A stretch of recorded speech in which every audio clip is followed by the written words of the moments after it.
Mama wa Tanzania Samia Suluhu aingiwa na huzuni kuu baada ya kupata habari za kushtua kutoka kwa kiongozi mmoja nchini Kenya ambaye ni seneta wa Nairobi Edwin Sifuna.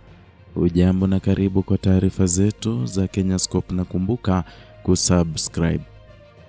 Katibu mkuu wa chama cha ODM Edwin Sifuna ametikisa jukwaa la kisiasa kwa kutoa masharti manne makali dhidi ya serikali ya Tanzania kufuatia kukamatwa na kuteswa kwa wanaharakati wawili wa Kenya ambao ni Boniface Mwangi na yule wa Uganda Agatha Atuhaire.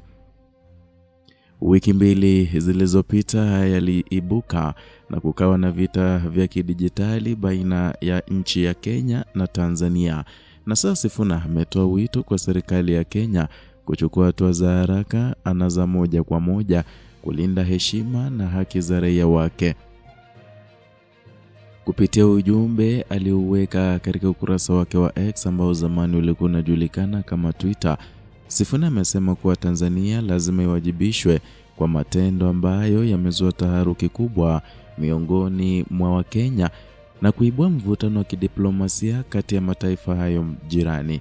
Alitaka serikali ya Kenya kusitisha uhusiano wa kawaida na Tanzania hadi haki itakapopatikana kwa waathirika wa tukio hilo.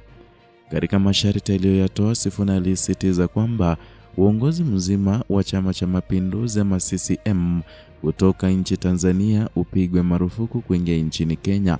Hatua hii inalenga kuonyesha kutoridhishwa kwa Kenya kuhusu jinsi viongozi wa Tanzania wanavyoshughulikia swala na kupunguza ushawishi wa kisiasa kutoka upande wa pili wa mpaka. Masharti ya pili aliyoyatoa ni pamoja na kutaka Kenya kujiondoa kwenye mpango wa pamoja wa kuandaa mashindano ya kombe la mataifa ya Afrika ama ukipenda CAF pamoja na Uganda na Tanzania. Na kwa mujibu wa Sifuna, nchi hizo mbili zimeonyesha mienendo ya kimabavu isiyolingana na viwango vya kidemokrasia vinavyotakiwa katika ushirikiano wa kikanda. Aidha, Sifuna ametaka mkutano wa mwaka wa bunge la Afrika Mashariki ama ukipenda IALA ambao kwa miaka mingi umekuwa ukifanyika Zanzibar uhamishwe mara moja na kufanyika katika nchi nyingine mwanachama wa EAC. Hatua hii inalenga kupinga kile alichokitaja kuwa ni mazingira kidhalimu ambayo hayawezi kuwa mwenyeji wa mjadala wa haki za wananchi wa Afrika Mashariki. Na katika sharti lake la mwisho, Sifuna ametaka serikali ya Kenya iondoe rasmi kauli ya kuomba msamaha kwa Tanzania na badala yake kuitaka serikali ya Tanzania kuomba radhi kwa Kenya kutokana na mateso aliyopata raia wake. Kifo cha Boniface Mwangi kuelezea hadharani namna alivyoteswa akiwa nchini Tanzania kimezua hisia kali, huku Wakenya wengi wakielezea hasira na masikitiko kupitia mitandao ya kijamii.